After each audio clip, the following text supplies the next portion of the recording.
This brings us to the election of 1912. Teddy Roosevelt returned from a hunting safari in Africa in 1910. He joined the National Progressive Republican League and ran for the presidency on this third-party ticket, while William Howard Taft ran for the Republicans and the Democrats selected Woodrow Wilson. Wilson was born in Staunton, Virginia in 1856 and a son of a preacher of a Presbyterian church. One of his earliest memories was of a passerby reflecting that since Lincoln was elected, there was going to be a war. He only remembered the latter part of the Civil War, but he never forgot the terror it caused. He moved throughout the burned South and witnessed Reconstruction. In September of 1875, he enrolled at the College of New Jersey, which is now Princeton. He attempted to enter the law school of the University of Virginia in 1879, but had a physical breakdown.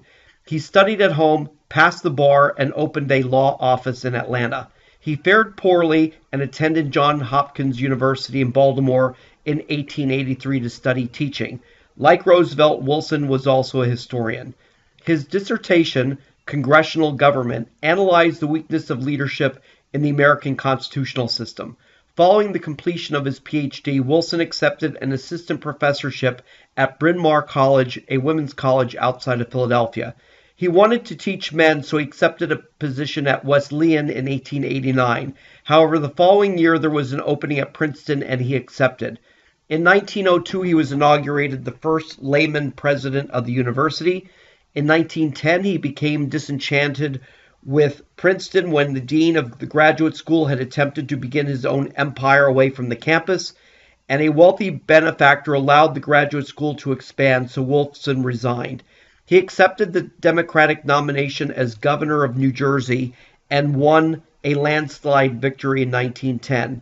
He enacted progressive reforms such as direct primaries, effective state regulations of public utilities, workmen's compensation, and a reorganization of the school system. In 1912, he won antitrust legislation to drive industrial monopolies from New Jersey. He accepted the Democratic nomination for president.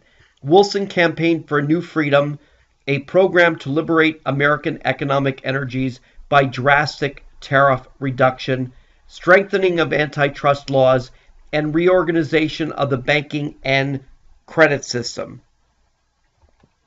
You can see that Wilson won 435 electoral votes out of 531, but he only polled 42% of the national vote. So had the Republicans not been divided, perhaps under Teddy Roosevelt, or had Teddy Roosevelt not run, it's doubtful that Woodrow Wilson would have won. But because there was a third party, Teddy Roosevelt siphoned votes off of William Taft, and Woodrow Wilson became president.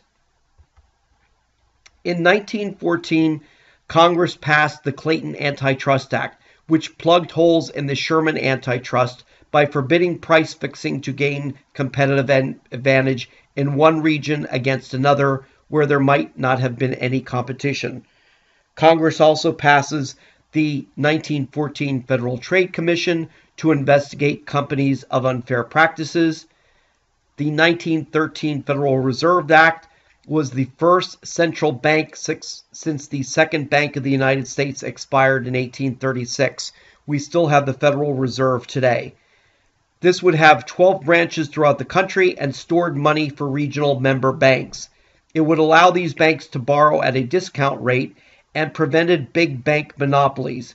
This is how the Federal Reserve began to be able to supervise rates to either stimulate or withdraw currency from the economy. In 1913, Congress passed the Underwood Tariff, which reduced and eliminated some tariffs, which encouraged imports of foreign products and lowered prices for consumers. To replace these revenues, the 16th Amendment was passed. It created a graduated federal income tax. Most factory workers earned less than $4,000 and were exempt. Between $4,000 and $20,000, there was a 1% rate and a maximum of 6% for people earning over $500,000. It's very tame to today's standards. In 1916, during the First World War, Congress set up the Federal Farm Loan Act. Americans could not supply the Europeans due to unrestricted submarine warfare. The Adamson Act, 8-hour day and time and a half overtime for railroad workers, was also created. And during re-election in 1916, Wilson campaigned. He kept us out of the war and was re-elected, fearing the Republicans under Charles Evans Hughes would get Americans involved. And Wilson would defeat Hughes by 600,000 and was re-elected. So Woodrow Wilson would continue on progressive legislation that Teddy Roosevelt had started much earlier.